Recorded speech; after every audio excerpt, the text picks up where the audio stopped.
Welcome back to So You Really Want to Learn Latin, and as promised today we are finishing chapter 9 by looking at a slab of Latin. I know you all love slabs of Latin, and we're going to be looking at a slab of Caesar, slightly adapted Caesar, but as I've said before, they're getting less adapted, these passages now, and we're gradually getting to the stage where we're able to translate pure Latin from the great prose authors. And in due course, we'll go on to look at how to tackle the great poets of Roman literature.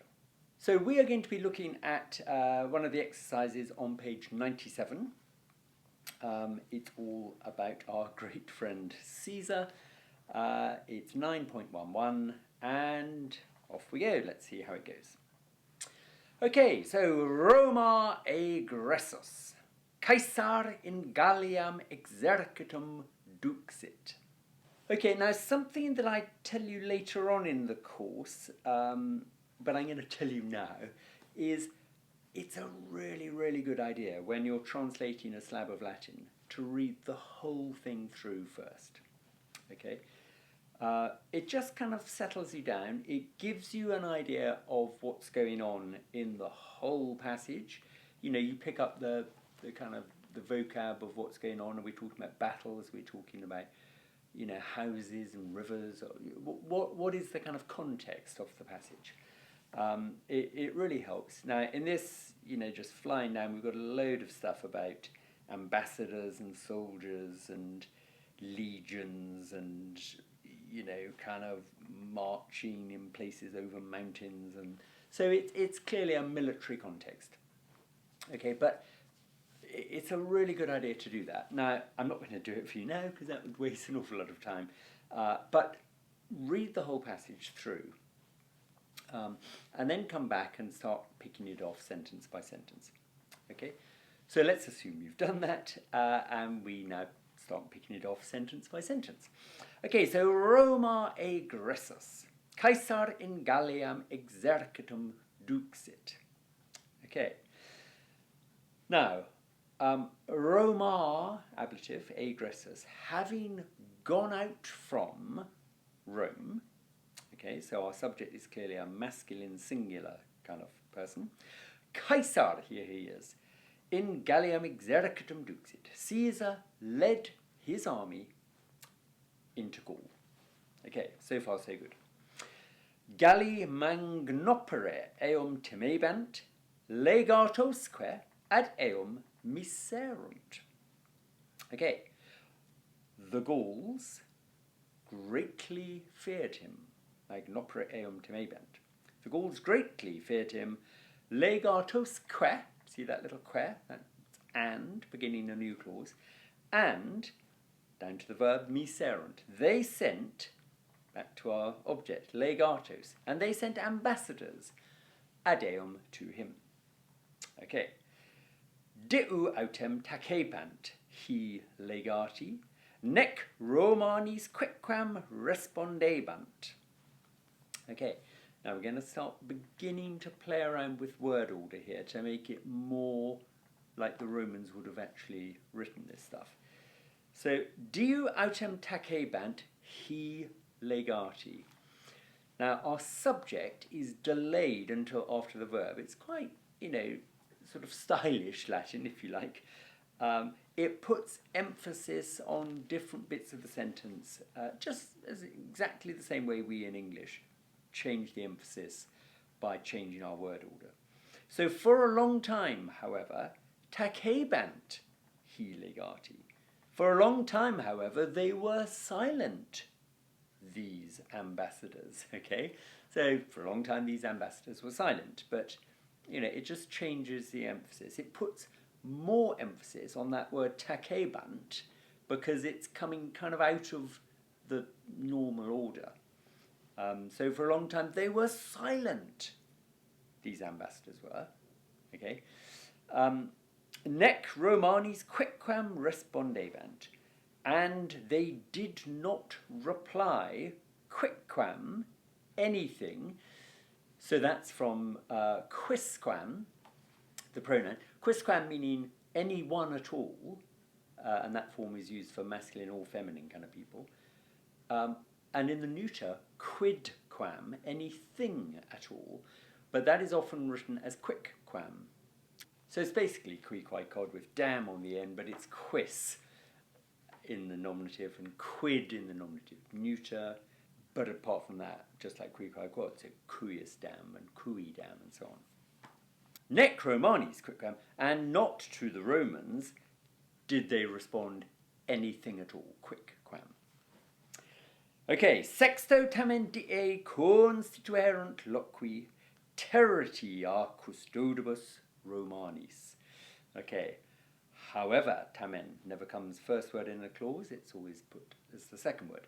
So, however, sexto die, on the sixth day, okay, that's time when going in the ablative.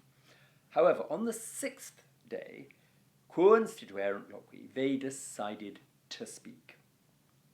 Territi, having been terrified, are custodibus Romanis, by the Roman guards. Okay, that's why they decided to speak.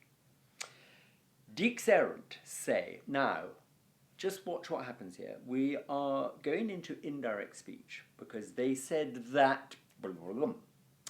And what you'll notice is that they said lots of things, and you get lots of sentences, all of which are the things that they said.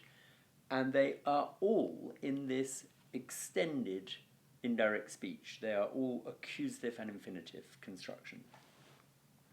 Okay, so, where do we get? Yeah, so they said, say that they, welle, wanted, from wallow to wish, they said that they wanted, infinitive, certiorem facere, to inform. So certiorem facio means I make more certain, and that's the Latin for to inform.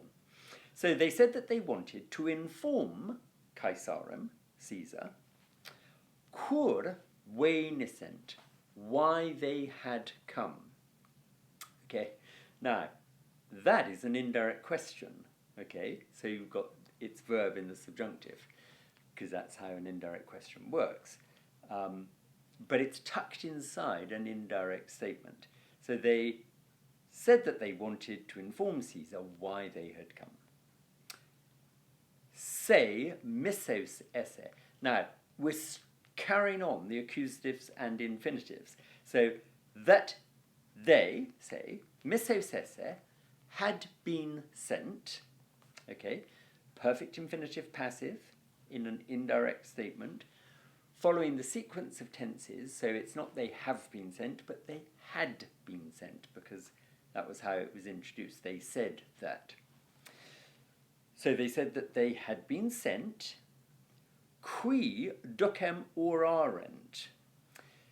Now, remember there are two ways of doing a final clause, or a purpose clause, ut plus the subjunctive, or you can use the relative pronoun plus the subjunctive.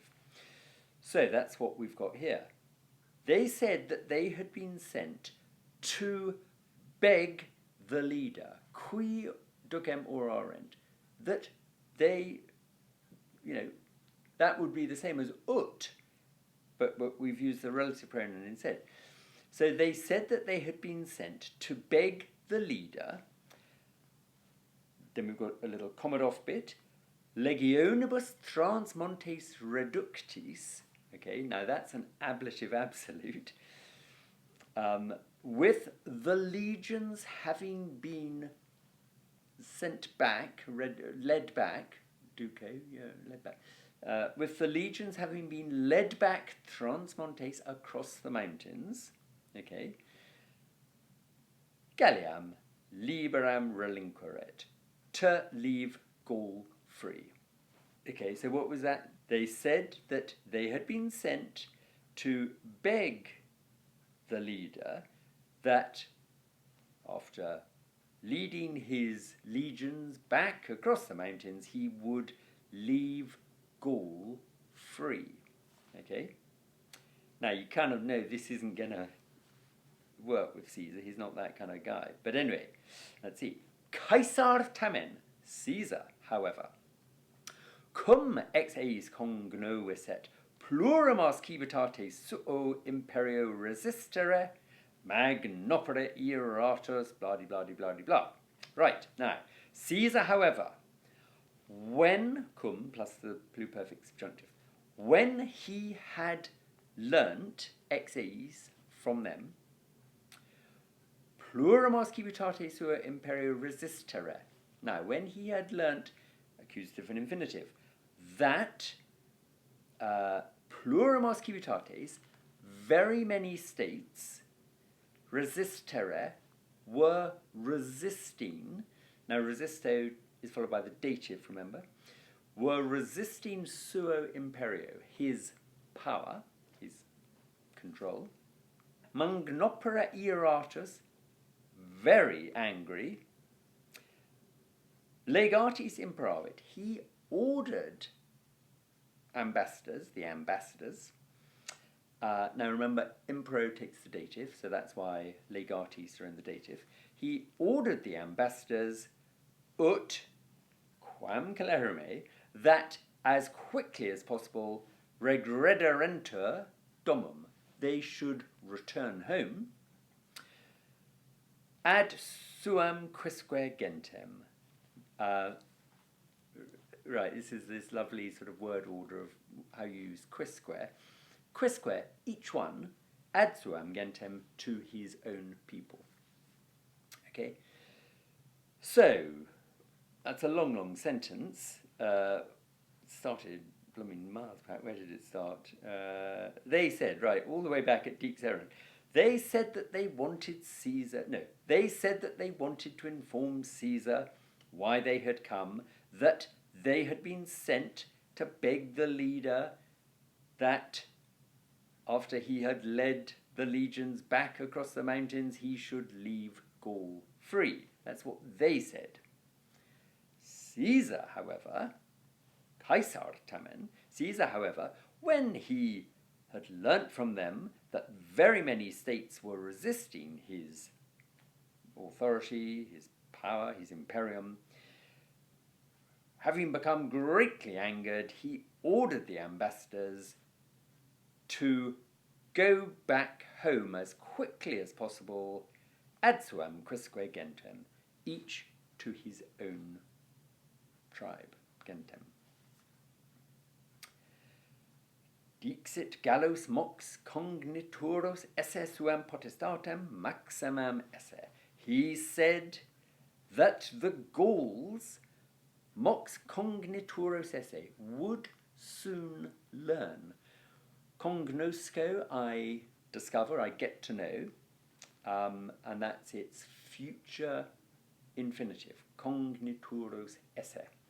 So he said that the Gauls would soon find out, suam potestatem maximum esse, that his power was very great. Okay? In calasenim, for. Now we're still in accusative and infinitive here. For the inhabitants, that's accusative because it's accusative and infinitive.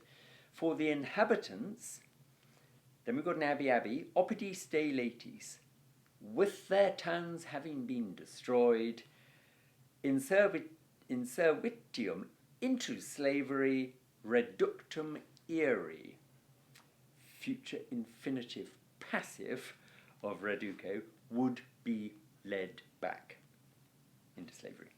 Okay, so that whole bit again about what Caesar said, he said that the Gauls would soon find out that his power was very great, for the inhabitants would be led back into slavery after their towns had been destroyed.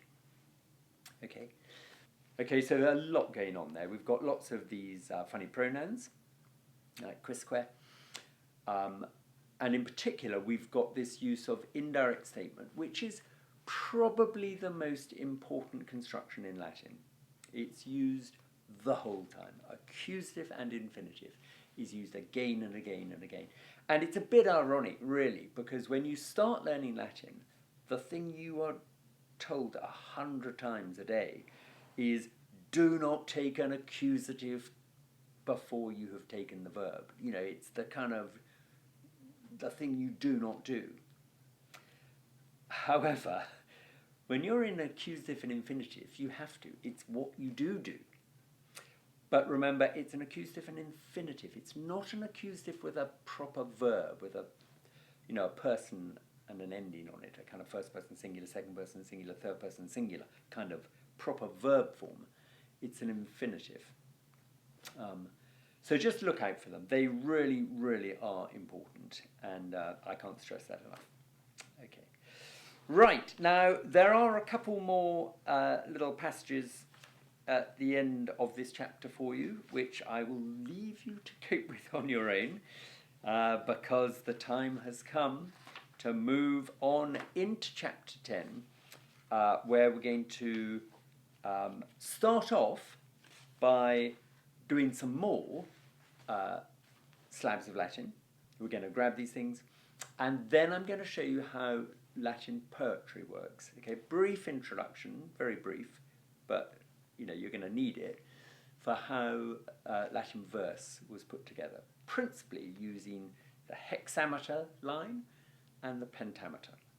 Okay, so we'll see how that works. That's all good stuff. But until then, keep up the good work on the Latin. Keep whacking through these exercises. Go back again and again to revise everything you've learnt so far. And I will see you back on this channel very soon.